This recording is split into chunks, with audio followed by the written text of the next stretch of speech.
It's Saturday, been another busy day. Did a big wash. Tried to make me the laundromat as much as possible to keep some of that load off of my wife. I also trimmed the bougainvillea, cut a lot more sweet peas. Been a busy day.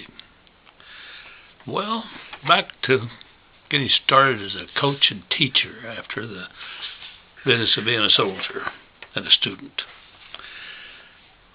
As the new coach, I was eager to find out, curious just what kind of material I was going to have on the teams.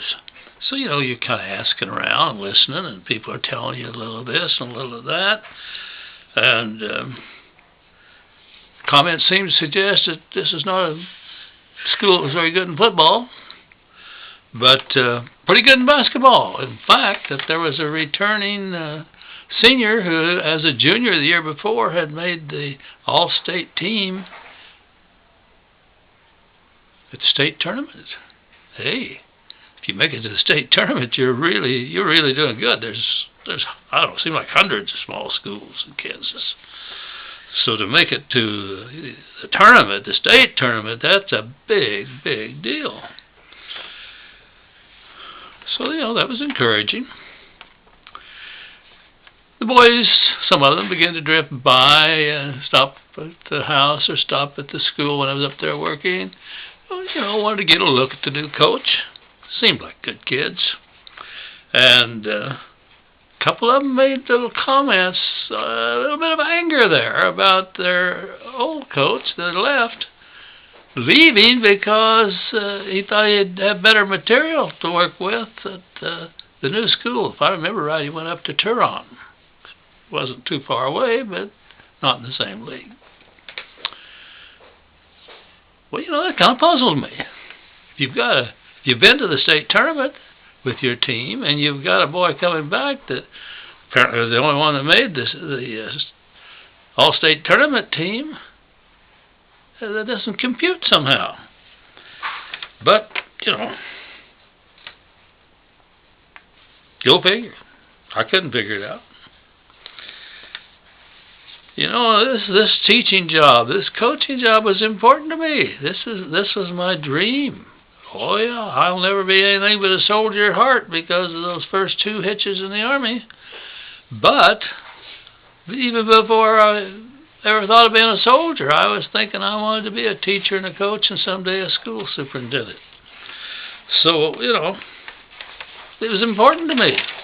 Boy, I was getting a hold of those textbooks I was going to be using in the courses that Superintendent Wagaman had assigned to me, and I was studying them and getting a little bit of head start on lesson plans. And then I was up at that gym looking that equipment over, see what we've got, see if we're properly equipped, and so on. Checking things out. Well, the student that I got acquainted with the earliest, and the most overall, was Leroy Slater. He lived down on that side of town close to us, and he would just kind of drop by in the evening lots of times, visit a little bit. And I liked him. Wish I kept track of him over the years, because he was a fine young man. I'm sure he was a fine man. And it sank in on me that, boy, you had thought you might play college football, and you got hurt at